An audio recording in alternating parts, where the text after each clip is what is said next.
Alors, parmi les incongruités, la Cour des comptes a rendu, il y a une quinzaine de jours, la Cour des comptes, dont le président est Pierre Moscovici, a rendu un rapport sur l'immigration, où elle dénonçait le fait que l'on ne puisse pas prendre les empreintes digitales des immigrés illégaux qui rentrent dans le territoire, par exemple à une frontière terrestre, à la frontière franco-italienne.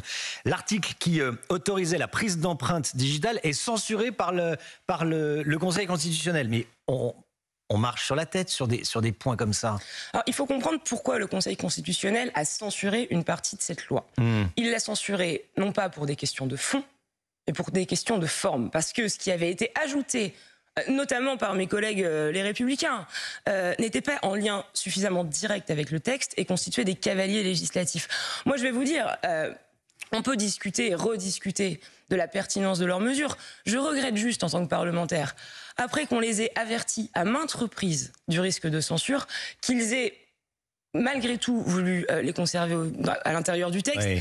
Et pardon, qu'ils se soient comportés comme des maîtres chanteurs sur certains points, pour forcer le vote d'un texte dont on avait de forts doutes sur la constitutionnalité et sur le fait que le Conseil constitutionnel valide les députés républicains. Bah oui. Des maîtres chanteurs. Moi, écoutez, ce que je constate, c'est que à plusieurs reprises, le gouvernement, Elisabeth Borne, la première ministre de l'époque, Gérald Darmanin, notre président de groupe, Sylvain Maillard, ont alerté les Républicains. Ils l'ont alerté lors du passage en commission, ils l'ont alerté en commission mixte paritaire, en disant attention, il y a un fort risque de censure. Bon, ils ont quand même voulu s'engouffrer là-dedans. C'est un peu dommage. Mais là, plus de 30 articles censurés, parce que, en fait, ça s'appelle, techniquement, vous le savez, ce sont des cavaliers législatifs. C'est ce que vous venez de nous dire. Des textes qui n'ont donc, soi-disant, pas de lien avec l'immigration. C'est incompréhensible. Les quotas migratoires, censurés, ça a un lien avec l'immigration. Les restrictions sur le droit du sol, ça a un lien avec l'immigration. C'est pas une histoire de... C'est incompréhensible. Bien sûr que c'est un lien avec l'immigration. Mais ça n'a pas un lien suffisamment direct avec le texte tel qu'il est proposé initialement. Après, on peut discuter de comment fonctionne la Constitution. Mais le fait est qu'elle est comme ça aujourd'hui. Et on parlait des Républicains. Moi, j'ai un autre regret aujourd'hui. Oui.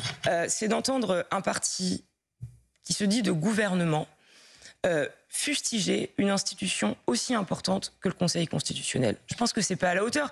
Qui siège au Conseil constitutionnel? Des femmes et des hommes de grande qualité, qui viennent de la gauche, qui viennent de la droite. On parle de Laurent Fabius, on pourrait parler d'Alain Juppé, qui jugent en droit. Ce n'est pas un gouvernement des juges, le Conseil constitutionnel ne fait pas de politique, contrairement à ce que j'ai entendu ici ou là.